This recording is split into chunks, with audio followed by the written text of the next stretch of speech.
Hello and welcome back. I'm Arumba. Thank you for joining me. Let's play some more the Filthy Tutor Civ 5 with Filthy Robot. How you doing? Doing well, man. Looking forward to seeing what you want to go with.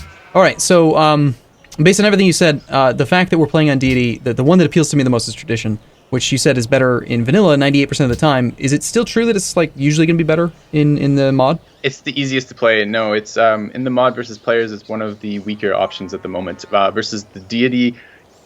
I'm not sure. I haven't played Deity on version 11 of the mod. Rationalism got yet another nerf, which means that Tradition should be even weaker. So Ooh. I am... Ouch. Why? I don't know yet. Okay, briefly, why is Tradition and Nationalism a good combo?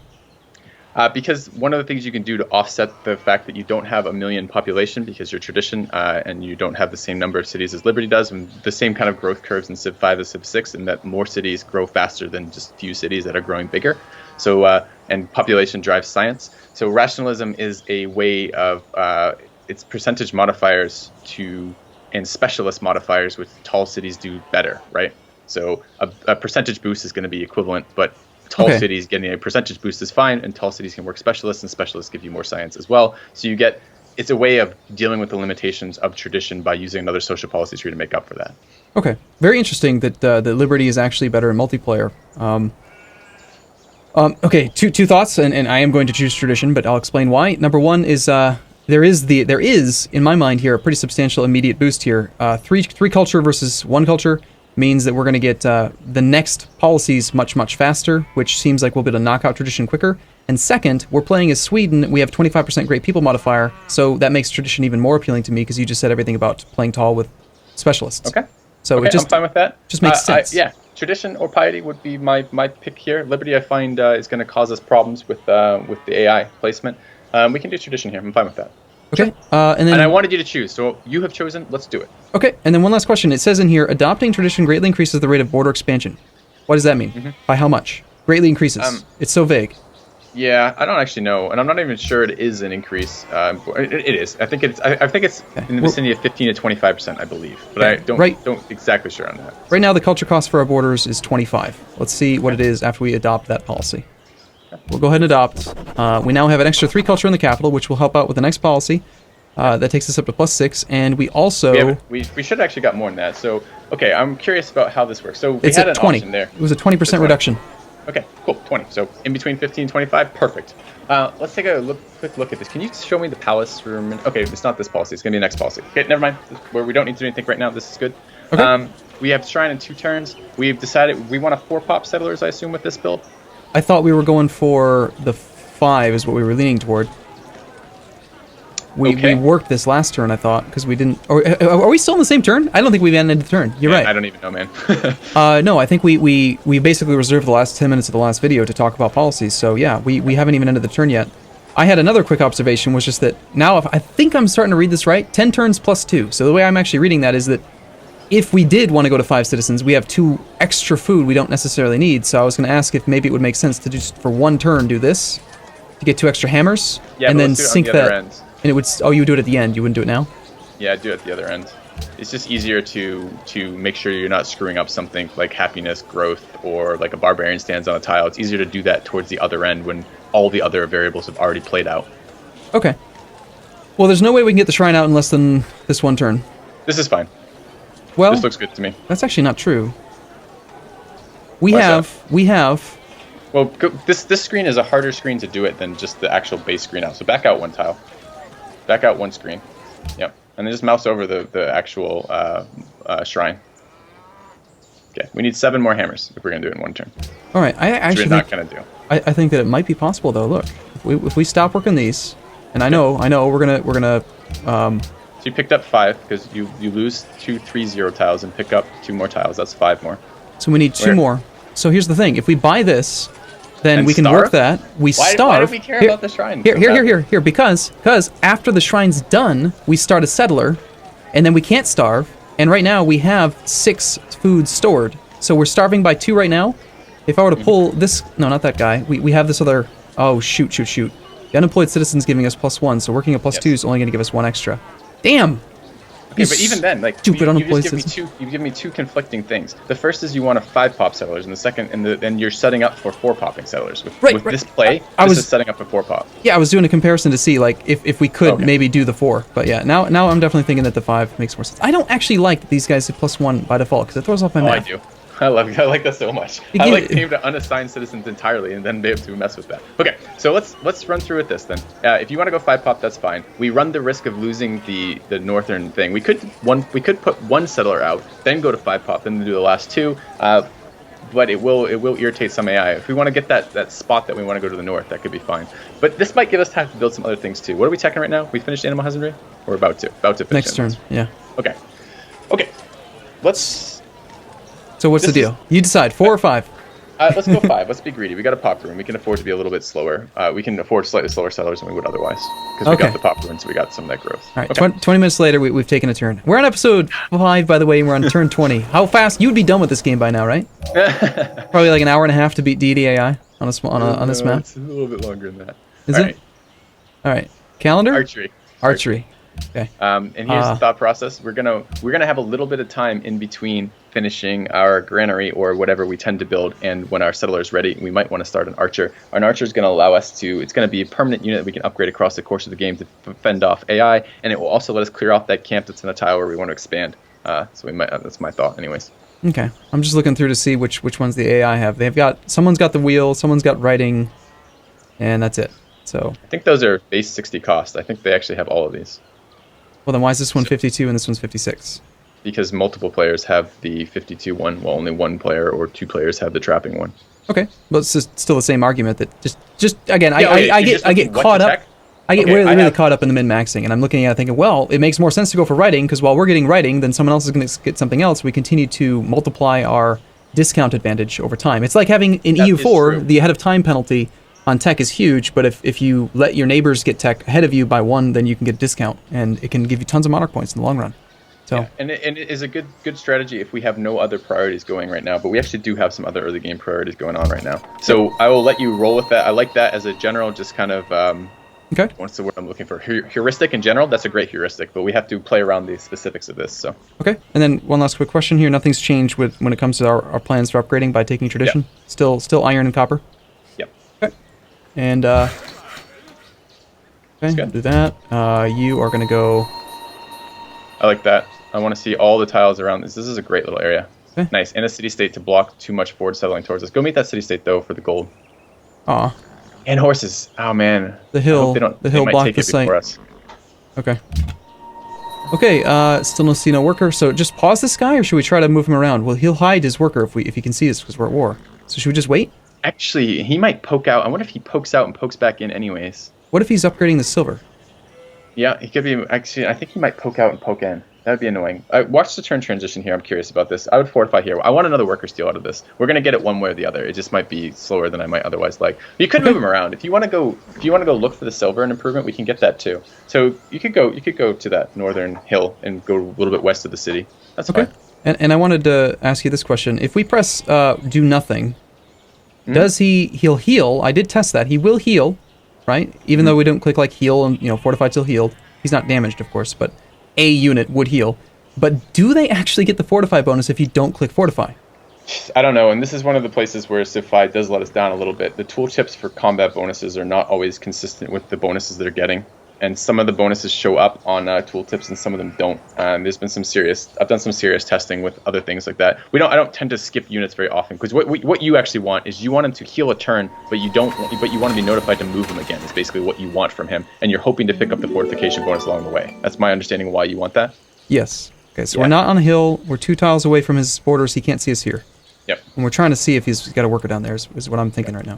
And my worry is what happens, the worker will move 1 tile to the horse, and then he'll see us and move back into the city. And I'm a bit worried about that. I'm not sure if that will work that way or not. So. Well, we were watching, so did you see him? No, but I don't know no, I didn't see him this turn. He doesn't have the worker out yet. Yep. We could temporarily turn off quick move if you really want to see it. No. It's okay. Okay, so our border's expanded. No reason to try to... Well, if we're going for 5 pop, maybe we should try to buy some more food. It's another 3 food tile. We haven't... No other ones available. That's kind of interesting. What's the time? So it's 8 turns right now? 7 turns. We're 2 food shy of 7 turns. And What's the border expansion on this? 4 turns?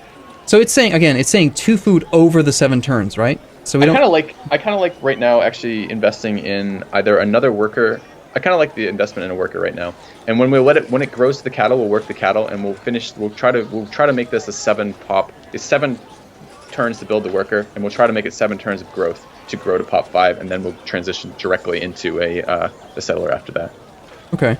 I'd like to not spend money right now. We're going to need a lot of money soon for both all the stuff. When we settle cities on AI, they'll piss and moan about you settling cities towards them. And then if you buy tiles, they'll also piss and moan about buying tiles. So if you want to buy tiles versus the AI, you want to do that in 1 turn. You buy all the tiles in 1 turn, and then they say, don't buy our tiles anymore. And you go, I promise not to do that. And you don't have to because you already bought all the tiles you care about. Makes sense. That's smart. Interesting. So what I find very also interesting is, again, we're playing against a much higher difficulty AI. So part of this might be in Civ 6, when we're playing in the other campaign we're doing together, that we're playing against a specific AI level that you've grown accustomed to. But just talking about build orders here, if I remember correctly, in Civ 6, we would usually go scout, scout, builder, slinger, slinger, slinger. Mm-hmm. We wouldn't even go for a monument usually, right? Yeah. Triple slinger, and then a monument. And then in this, though, we actually went scout, scout, worker. No, we went scout, scout, monument. Scout, scout, monument. We didn't even build a worker. And now we're going worker, but we're not getting any more military units, is my point. We haven't gotten any sling. There are no slingers. Now is our tech doesn't offer us anything that's worthwhile. I want an archer. That's what we're teching next.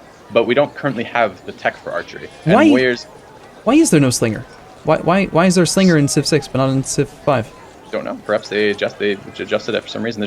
There actually is a slinger in Civ 5, but it's a unique unit. It's an archer replacement as opposed to a prerequisite pre-archer. So that's part of it. And then there is a civ that actually gets archery tech for free, or rather can build archers before archery tech. But the vast majority of them have to tech for archery. So. Okay. One other interesting observation from my perspective here is we were talking toward the end of our last Civ 6 campaign session that 4-1 as opposed to 5-1 here. It was 4-1. Yeah, look, we've got a cost. It says cost 40 hammers, and then the parentheses 20% is telling you that that's 40% of the gold, or sorry, 20% of the gold cost, and it's different from unit to unit. This one's 21%. Oh, I didn't. No, about that. That one's 21%. That one's 19%. Like, why is it different? Couldn't answer that. Don't know. Okay, and then the faith cost is also pretty low. It's 2 times hammers, it looks like, but not everything can be bought with faith. Yeah. Actually, you can't buy those with faith anyways. This is EUI giving you tooltips of what it would be if you could buy with faith, which you can't. Why can't we buy? Okay, why does it even show it? It's weird. Don't know. Yeah. Just what the information you get available from that. Okay, so this guy can heal. He's gonna fortify. Yep. Now, unlike Civ 6, fortifying doesn't actually consume the turn. No. Which is weird. Yep, and multiplayer it makes it annoying because at the start of a turn you fortify every unit that you can to get the 20% combat bonus. Then you make attacks. Oh wow! So, jeez, that's like next level meta. New meta. So it's 6 turns, and there was a culture tree. This one would have allowed us to build 25% faster. So what happens in that case? 6 goes down to what? 5? Yeah. 4? I believe it's 5. All right. So we're doing this. We're going to sell the iron. The iron is what we're planning on. Someone's entered the classical era. Should we be scared? It's AI. They're going to do that. Okay. All right. I think I see. Yeah, there's another one there. Yeah. Mercantile. This gold is nice. Mercantile is okay. That's a happiness city state. You're not going to be able to. The problem is the AI have almost infinite money in this game. Like not exaggerating. So you can't really buy. You can't really compete with them for buying city states. You're not going to have the money to do it until much, much later in the game when you start to get a really serious income. And they're just a little half-assed about it in terms of how often they'll spend money on it. And then, like, versus a player, if you had a bankroll of infinite money as a player and you're playing against another player who has less than infinite money, you're just going to, every time he buys a city-state, buy it out under him again. Because why not? But the AI doesn't quite work that way. But they have so much money in the early game compared to you that they will buy some city-states and they will complete some quests for that you're not going to do. So you're not going to be able to hold on to a happiness city-state, and that needs to be very consistent. I see. Okay, well, we met Germany. It was Bismarck. Is that what he's called? Yep. Yeah, Germany, Bismarck, Ancient Era. He's on 3 cities, 9 pop. Great. Yeah, it's good. It's fair. Yep. It's fair and balanced. Didn't actually check to see if he's poked out. We can see this tile right now, right? Yep. But he doesn't have a worker. He does not. And last time he chose to prioritize the horses first. My suspicion is he'll do that again. From here. Is that, yep. How does site calculate it? In one turn. How is site calculated? It's two tiles. Base, and you can see there's a city-state north, by the way. We can see the borders. We should meet that. It's based on the elevation of the terrain. That's why you can see the hill one tile further out, because the hill has one elevation above the flat terrain, and that's why you see mountains poking out sometimes too, a little like one tile further, because they're yet one more higher terrain. So those are our hills. That's why we can see them. So one, two, and then hill. Gotcha. 1, 2. And then if there's a mountain, a third one out, you'd see a mountain, or I guess it would be a fourth one out. You'd see the mountain as well, because it's one higher elevation. If we go higher, if we go higher, we'll get our third. Site. No, it's all the elevation does for you for seeing is, I don't think so. Anyways, go there. Let's see.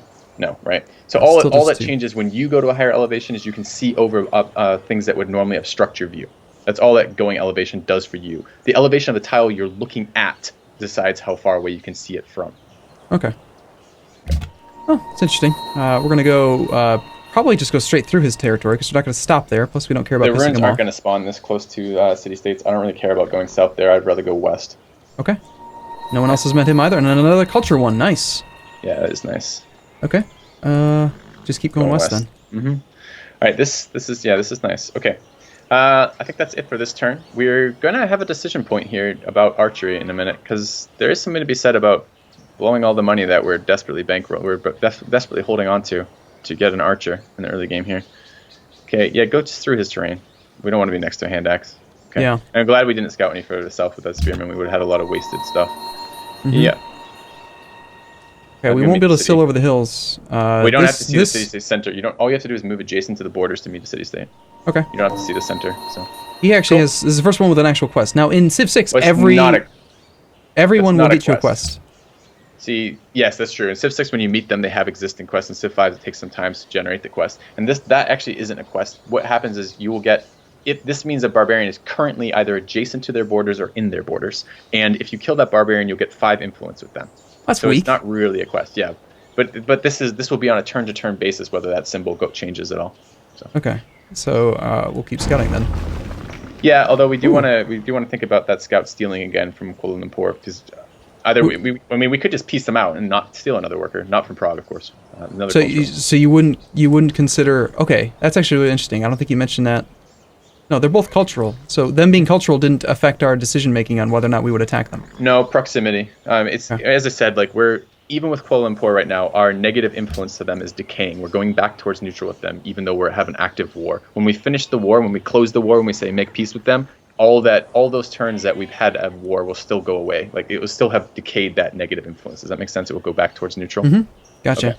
So you see how it's a pillage tile? When the city-states have a barbarian on or in their borders, they hide. The worker hides in this either under a military unit or in the city itself, and that's why he's in there. So. Okay. So you wouldn't consider attacking a second city-state, or you wouldn't consider attacking this specific city-state because he's hiding? I wouldn't consider attacking a second city-state unless you have decided that your early game worker acquisition is much more important than your long-term interactions with city-states. And there's lots of multiplayer games where I do make that decision, where I multi-steal workers from all the city-states I can, just for that early economic boost in the very early game. But I don't want to do that here. It will A, piss off the AI as we declare war multiple times, and B, I want to utilize city-states in this game if we can. Okay. Well, we are, again, I really do apologize for making these episodes a couple minutes short, actually, because we're up against the clock today. It won't be this way next recording session, but we're going to have to take a break here. We will see you tomorrow. See you soon.